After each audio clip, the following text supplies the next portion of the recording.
चलिए इस वीडियो में हम फिर से बात करेंगे स्ट्रेट ऑफ हॉर्मुज भी, क्योंकि इस समय स्ट्रेट ऑफ हॉर्मुज पर बवाल बढ़ा हुआ है। आमने सामने ईरान अमेरिका आ गए हैं।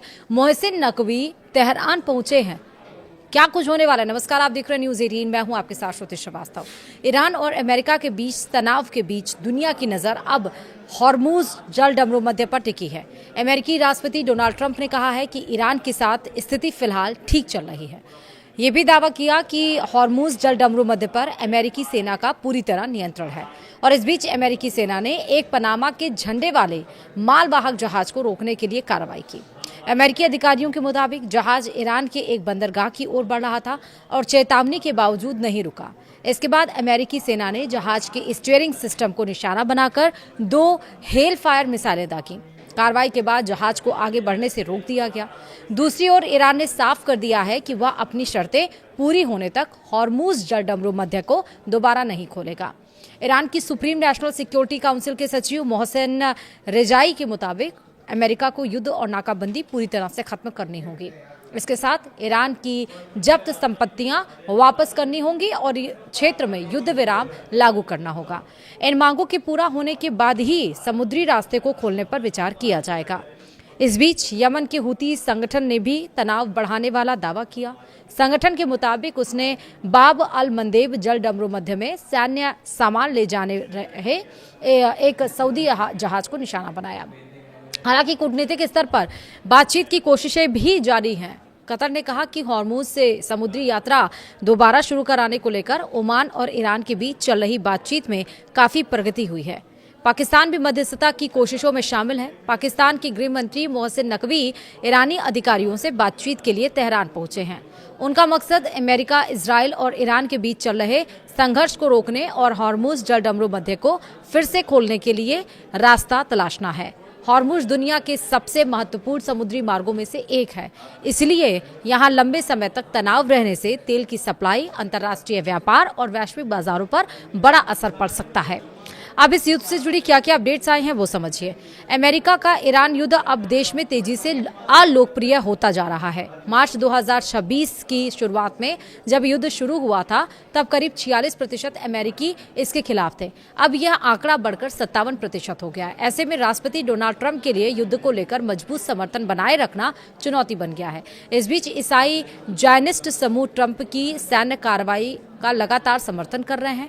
इनमें क्रिश्चियंस यूनाइटेड फॉर इजराइल के समर्थक प्रमुख हैं। हाल ही में वॉशिंगटन में हुए संगठन के वार्षिक सम्मेलन में बड़ी संख्या में समर्थक शामिल हुए। मीडिया रिपोर्ट के अनुसार ईरान ने बुधवार को इराक के इरबिल प्रांत में कुर्द ठिकानों को निशाना बनाकर कई मिसाइल और ड्रोन दागे। कुर्द पेशमर्गा के एक कमांडर ने समाचार मंच रूडा को बताया कि हमले अलाना घाटी में किए गए।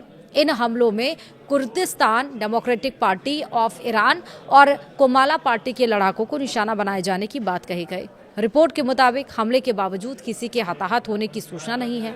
हालांकि हमले से इलाके में तनाव बढ़ गया और सुरक्षा स्थिति पर चिंता बनी हुई है।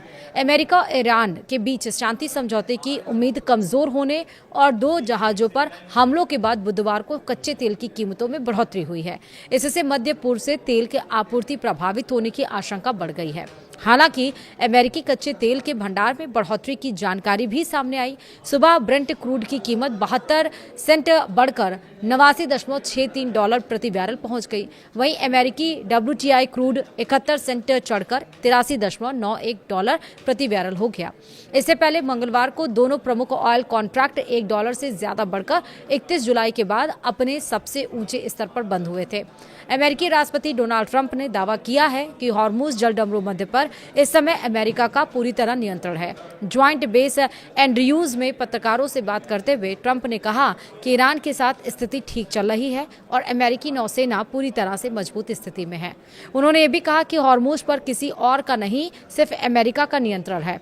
ट्रंप ने ईरान पर भरोसा नहीं करने की बात भी कही। उन्होंने आरोप लगाया कि ईरान ने उनसे लगातार झूठ बोला है। ट्रंप के मुताबिक फिलहाल ईरान के पास इस महत्वपूर्ण समुद्री मार्ग का कोई नियंत्रण नहीं है।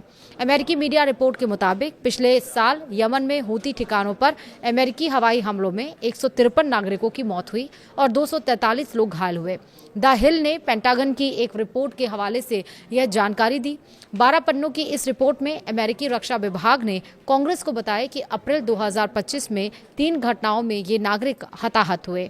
6 अप्रैल को सना में हुए हमले में 5 लोगों की मौत हुई। 17 अप्रैल को रास ईसा बंदरगाह पर हमले में 80 और 28 अप्रैल को सादा के पास हमले में 47 नागरिक मारे गए। 15 अन्य घटनाओं की जांच जारी है। अमेरिकी सेना ने मंगलवार को ओमान की खाड़ी में पनामा के झंडे वाले एक मालवाहक जहाज को निशाना बनाया।